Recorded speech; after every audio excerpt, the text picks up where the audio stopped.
Olá a todos, hoje venho falar-vos sobre os primeiros sinais de uma relação tóxica. O primeiro comportamento é aquilo que eu chamo dos amus, ou o tratamento do silêncio, ou ainda a retirada de afeto. Quase todas as pessoas que eu conheço já amuaram em algum momento das suas vidas. É normal, é humano. Aquilo que acontece mais frequentemente numa relação abusiva é que este comportamento, ou seja, o amu, o facto de a pessoa ficar de repente em silêncio, praticamente a utilizar monossílabos, ou então continuar a falar de forma aparentemente normal, mas retirando no fundo da sua comunicação todo o afeto, dizia eu que aquilo que acontece numa relação abusiva é que isto acontece não só muito mais frequentemente, como quase sempre aqui como uma forma de castigo.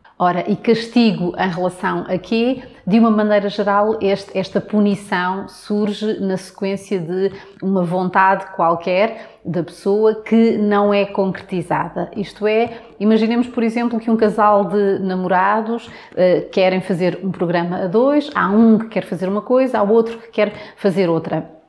De uma maneira geral e sobretudo numa relação inicial, aquilo que nós esperamos é que tanto um como o outro possam assumir aqui uma postura mais ou menos altruísta e que, ao fim e ao cabo, um acabe por ceder.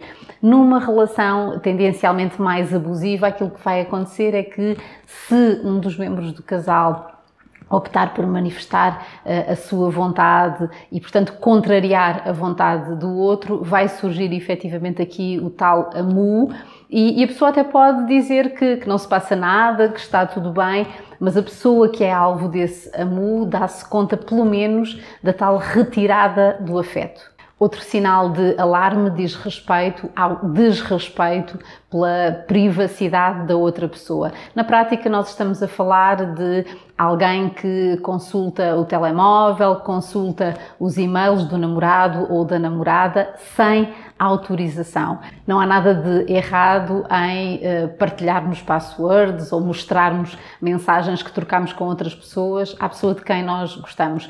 Uma coisa completamente diferente é sermos surpreendidos e depararmos-nos com o nosso próprio desconforto a propósito de ele ou ela ter acedido a alguma das nossas contas sem a nossa autorização. Mais um sinal de alarme tem a ver com a dificuldade em assumir a própria responsabilidade. Muitas vezes, quando falamos de relações abusivas, falamos de pessoas que não só têm dificuldade em assumir os próprios erros, em assumir a sua responsabilidade, como, pelo contrário, estão sistematicamente a apontar o dedo a outras pessoas. É como se todas as pessoas tivessem culpa, menos ele ou ela. A forma como a pessoa que está ao nosso lado se refere à família, aos amigos, ao patrão, aos colegas de trabalho pode ser esclarecedora, no fundo, em relação a esta maior ou menor capacidade de assumir os próprios erros, de assumir as próprias responsabilidades. Também a forma como se refere às relações passadas, aos ex-companheiros ou às ex-companheiras, pode mostrar-nos se esta pessoa tem ou não essa capacidade de reconhecer os próprios erros, de assumir as suas responsabilidades, ou se, pelo contrário, está sistematicamente aqui a assumir uma postura de vítima e a culpabilizar as outras pessoas. Outro sinal de alarme, que pode ser indicador aqui do início de uma relação abusiva, tem a ver com a alienação, ou no fundo com quaisquer tentativas de isolar a pessoa de quem se gosta, seja dos familiares, seja dos amigos. Estas tentativas de isolamento podem surgir, pelo menos numa fase inicial, de forma muito subtil, quase imperceptível. Aquilo que acontece é que a pessoa pode dizer coisas como eu não me sinto muito confortável para estar com a pessoa X ou com a pessoa Y, ou eu não vou muito com a cara da pessoa tal, eu não gosto, pode dizer claramente, eu não gosto daquele familiar ou daquele amigo, preferia que fôssemos sozinhos aqui ou acolá. De uma maneira geral, numa fase inicial, nós gostamos muito de passar muito tempo com a pessoa de quem nós gostamos e, portanto, podemos efetivamente não dar tanta importância, não dar a devida importância a estas tentativas de alienação. A A páginas tantas podemos efetivamente dar por nós e sentir-nos cada vez mais isolados, e esse é sem dúvida aqui um sinal de alarme. Mais um sinal de alarme tem a ver com aquilo que eu chamo das prendas excessivas. Na prática, qualquer comportamento que nos pareça excessivo, que nos deixe mais ou menos desconfortáveis, é um sinal de alarme. De uma maneira geral, quando há muitas prendas ou quando há presentes muito caros, esse pode ser efetivamente aqui um meio de distrair a pessoa que mais cedo ou mais tarde possa ser vítima aqui de abusos mais sérios em termos emocionais. Na prática, esta é uma forma de a pessoa que pratica os abusos provar que gosta da outra, ou seja, muitas vezes estas prendas, estes presentes são efetivamente aqui utilizados para manipular a vítima com argumentos do tipo: se eu não gostasse tanto de ti, eu não teria dado isto ou aquilo, ou esta é uma prova do quanto eu te amo. Claro que o amor não tem rigorosamente nada a ver com isto e, de uma maneira geral, não são efetivamente os bens materiais que nos deixam seguros. E, portanto, importa que, de novo, nós confiemos na nossa intuição e que, na medida em que nos sintamos desconfortáveis, prestemos a devida atenção. Outro sinal de alarme são aquilo que eu chamo das pequenas traições. Na prática, por exemplo, se a pessoa de quem nós gostamos é apanhada a mentir, quando oculta, por exemplo, pessoas com quem está ou com quem esteve, quando não diz exatamente a verdade a propósito dos sítios que frequentou, esse deve ser sempre um sinal de alarme. Claro que a pessoa que oculta estes acontecimentos pode inventar mil e uma desculpas.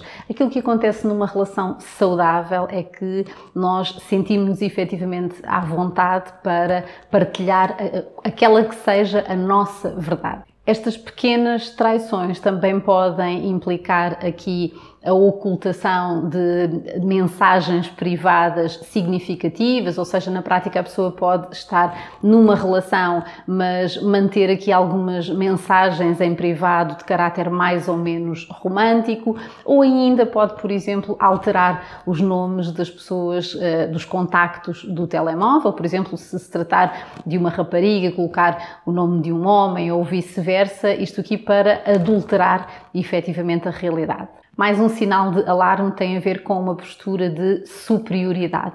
Numa relação saudável, aquilo que vai acontecer é que vai prevalecer o igual valor, mas não apenas dentro da relação, também fora. Ou seja, é muito mais provável que nós consigamos construir uma relação amorosa saudável se a pessoa que está ao nosso lado olhar para as pessoas que estão à sua volta nesta perspectiva do igual valor, ou seja, eu sou igual aos outros, nem mais nem menos.